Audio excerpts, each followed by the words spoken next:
Halo semuanya, selamat datang di channel Neuronomus. Pada video kali ini, kita akan membahas topik yang sangat menarik, yaitu tentang cara meretas alam bawah sadar untuk meningkatkan produktivitas. Jadi pastikan kalian menonton video ini sampai habis ya, karena ada banyak tips yang bisa langsung kalian praktikan. Mari kita mulai. Selamat datang di channel Neuronomus. Pada video kali ini, kita akan membahas secara mendalam tentang cara meretas alam bawah sadar, agar kamu bisa menjadi lebih produktif dalam kehidupan sehari-hari. Topik ini sangat penting karena faktanya, sekitar 90% dari apa yang kita lakukan setiap hari berasal dari program bawah sadar yang sudah tertanam sejak kecil. Mulai dari cara kita merespons stres, kebiasaan makan, pola tidur, hingga cara kita bekerja dan berinteraksi dengan orang lain. Namun kabar baiknya adalah alam bawah sadar tidak bersifat tetap. Melalui fenomena yang disebut neuroplastisitas, otak manusia terus berubah dan membentuk koneksi baru sepanjang hidup. Ini berarti kamu benar-benar bisa memprogram ulang dirimu sendiri. Mari kita mulai dengan memahami terlebih dahulu apa itu alam bawah sadar dan bagaimana ia bekerja. Alam bawah sadar adalah bagian dari pikiran yang berada di luar kesadaran kita secara langsung. Ia menyimpan semua pengalaman, ingatan, emosi, dan kepercayaan yang pernah kita alami sejak masa kecil. Berbeda dengan pikiran sadar yang bekerja dengan logika dan kata-kata, alam bawah sadar berkomunikasi melalui gambar, sensasi, dan emosi. Inilah mengapa ketika kamu mencoba mengubah kebiasaan buruk dengan sekadar berpikir positif, biasanya tidak berhasil. Kamu perlu berbicara bahasa yang dipahami alam bawah sadar. Teknik pertama yang sangat powerful adalah visualisasi terperinci. Ini bukan sekadar membayangkan hasil akhir, tetapi juga merasakan proses untuk mencapainya dengan semua indera yang kamu miliki. Bayangkan kamu besok bangun pagi dengan penuh energi. Rasakan matahari pagi yang masuk lewat jendela, rasakan udara segar yang kamu hirup, rasakan tubuhmu yang terasa ringan dan siap menghadapi hari. Lihat meja kerjamu yang teratur dengan daftar tugas yang jelas. Rasakan kepuasan yang muncul setiap kali kamu menyelesaikan satu tugas. Dengan berlatih visualisasi ini setiap hari, kamu membangun neural pathways baru di otak. Pathways ini pada awalnya lemah, tetapi semakin sering kamu mengulang, semakin kuat koneksi itu menjadi. Teknik kedua adalah affirmations yang terprogram dengan benar. Afirmasi yang efektif bukan sekadar mengulang kalimat positif tanpa emosi. Afirmasi yang powerful harus melibatkan perasaan dan keyakinan yang mendalam. Ucapkan dengan penuh semangat, rasakan kebenarannya. Misalnya, aku adalah orang yang produktif dan kreatif. Aku menikmati proses menyelesaikan tugas-tugasku dengan efisien. Setiap hari aku menjadi semakin terorganisir dan fokus. Ketika kamu mengucapkan affirmations ini dengan emosi, alam bawah sadar mulai menerima ini sebagai kebenaran baru. Ia akan mulai mencari bukti-bukti yang mendukung affirmations tersebut dan menyusun ulang pola pikirmu. Teknik ketiga adalah memanfaatkan golden hours otak, yaitu saat-saat di mana otak berada dalam kondisi theta state dan sangat terbuka terhadap sugesti baru. Kondisi ini terjadi saat kamu baru bangun tidur di pagi hari, sekitar 15-20 menit sebelum benar-benar bangkit dari tempat tidur. Di saat-saat ini, pikiran kritis kita masih rileks dan alam bawah sadar sangat reseptif terhadap input baru. Inilah waktu terbaik untuk melakukan affirmations dan visualisasi. Begitu juga di malam hari, sekitar 15 menit sebelum tidur, otak mulai masuk ke kondisi relaksasi dan lebih terbuka terhadap sugesti. Gunakan momen-momen ini setiap hari secara konsisten. Teknik keempat adalah melakukan inner work untuk mengidentifikasi dan mengganti belief yang sudah outdated. Banyak dari kita yang membawa belief negatif tentang diri sendiri yang tertanam sejak kecil. Misalnya, jika saat kecil kita sering mendengar bahwa kita tidak cukup baik, otak memprogram ini sebagai fakta.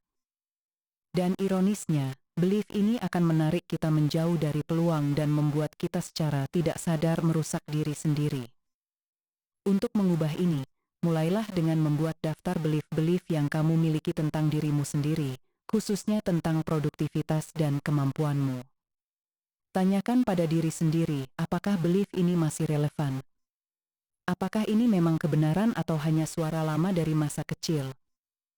Setelah teridentifikasi, gantilah dengan belief baru yang lebih empowering. Ulangi proses ini setiap hari di saat theta state sampai belief baru tersebut terasa natural. Teknik kelima adalah mengelola self-talk atau pembicaraan internal.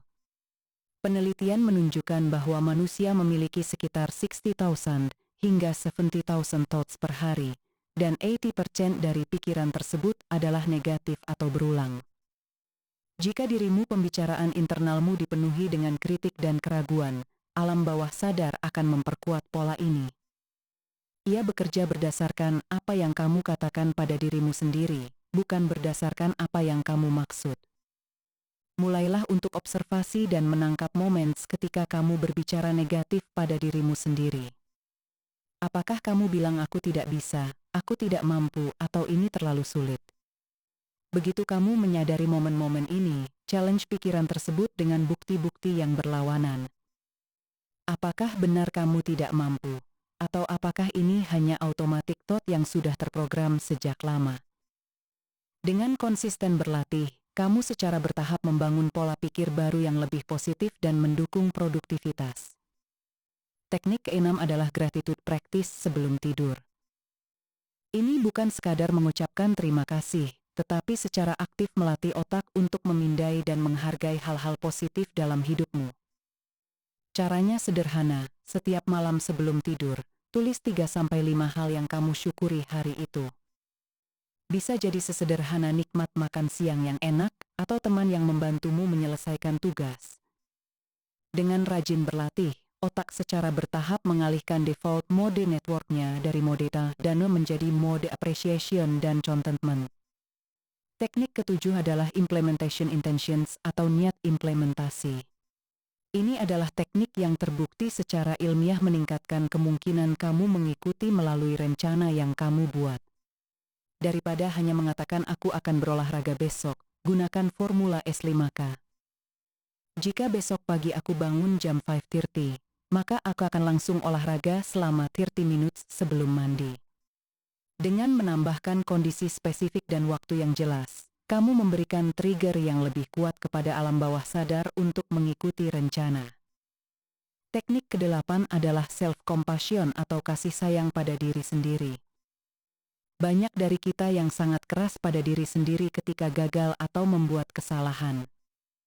Namun penelitian menunjukkan bahwa self-criticism justru menurunkan motivasi dan membuat kita lebih mungkin mengulangi kesalahan yang sama. Di sisi lain, self-compassion meningkatkan resilience dan kemampuan untuk bangkit kembali.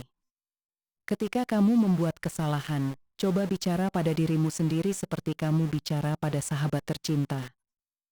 Akui kesalahannya, belajarlah darinya, dan mengingatkan dirimu bahwa ini adalah bagian dari proses belajar. Ingatlah bahwa tunap alam bawah sadar adalah sebuah perjalanan, bukan destinasi. Kamu tidak akan berubah dalam satu malam, butuh waktu dan konsistensi untuk membangun neural pathways baru. Para ilmuwan menyebutkan bahwa dibutuhkan sekitar 21-66 days untuk membentuk kebiasaan baru, dengan rata-rata sekitar 66 hari. Jadi jangan berkecil hati jika dalam beberapa minggu pertama kamu belum melihat perubahan yang signifikan. Tetap konsisten dan observ perlahan-lahan bagaimana pikiran dan perilakumu mulai bergeser. Sebelum kita akhiri, mari kita rangkum 7 teknik utama yang sudah kita bahas hari ini. Nomor 1, visualisasi terperinci dengan melibatkan semua indera. Nomor 2, affirmations yang terprogram dengan emosi dan keyakinan. Nomor 3, memanfaatkan theta state di pagi dan malam hari. Nomor 4, inner work untuk mengidentifikasi dan mengganti belief yang outdated. Nomor 5, mengelola self-talk menjadi lebih positif. Nomor 6, gratitude practice sebelum tidur. Dan nomor 7, self-compassion saat menghadapi kegagalan. Dengan menguasai ketujuh teknik ini dan mengaplikasikannya secara konsisten, kamu akan mulai merasakan perubahan besar dalam pola pikir dan tingkat produktivitasmu. Jadi mulai tonight, luangkan 10 menit sebelum tidur untuk visualisasi dan affirmations. Bayangkan dirimu besok menjadi versi terbaik dari dirimu sendiri, menyelesaikan tugas-tugas dengan mudah, dan merasa puas dengan dirimu. Lakukan ini setiap malam selama minimal 21 hari dan observ apa yang berubah. Kamu mungkin akan terkejut betapa cepatnya alam bawah sadar merespons ketika kita memberinya programa baru yang konsisten. Jangan lupa untuk subscribe dan aktifkan notifikasi agar kamu tidak ketinggalan video menarik lainnya tentang otak, produktivitas, dan pengembangan diri. Sampai jumpa di video berikutnya. Terima kasih sudah menonton. Demikianlah pembahasan kita tentang cara meretas alam bawah sadar untuk meningkatkan produktivitas. Semoga tips-tips yang sudah kita bahas bisa bermanfaat dan bisa langsung kalian praktikan. Jangan lupa untuk subscribe channel ini dan aktifkan notifikasi agar tidak ketinggalan video-video menarik lainnya. Sampai jumpa di video berikutnya. Terima kasih dan semoga hari kalian menyenangkan.